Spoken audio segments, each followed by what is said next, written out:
तुम्हाला जर रक्ताची कमतरता असेल म्हणजे अनिमिया किंवा हिमोग्लोबिन लेवल कमी झाला असेल तर आहारामध्ये कुठल्या कुठल्या गोष्टी घेणं टाळलं पाहिजे या संदर्भात आपण जाणून घेऊया. बघा, अनिमिया हा आजार महिलांमध्ये अधिक कॉमन आहे आणि रक्त वाढवण्यासाठी काय काय गोष्टी खाल्ल्या पाहिजेत या संदर्भात मी व्हिडिओ ऑलरेडी बनवला आहे. सो कुठल्या गोष्टी खाल्ल्या पाहिजेत त्यासोबतच कुठल्या कुठल्या गोष्टी टाळल्या पाहिजेत हे सुद्धा जाणून घेणं गरजेचं आहे. म्हणूनच या व्हिडिओमध्ये मी सांगणार आहे कुठले पदार्थ तुम्ही टाळले पाहिजेत जेव्हा तुम्हाला रक्ताची कमतरता असेल. त्यातला पहिला जो पदार्थ आहे तो म्हणजे चहा आणि कॉफी. तो चहा कॉफीमध्ये टॅनिन नावाचा घटक असतो आणि टॅनिन जे आहे अन्नातील आयन अब्झॉर्ब होऊ देत नाही. त्यामुळेच तुम्ही जेवणासोबत इमिजिएटली चहा कॉफी घेणं अवॉइड केलं पाहिजे.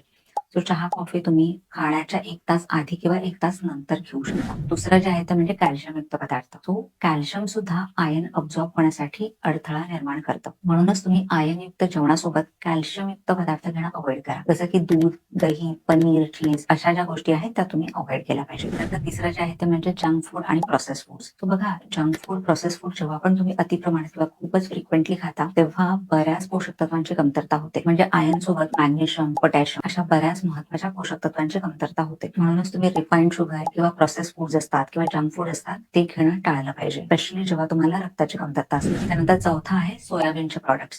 सो सोयाबीन मध्ये सुद्धा फायटेट्स असतात आणि फायटेट सुद्धा आयन अब्झॉर्प्शनसाठी अडथळा निर्माण करू शकतात.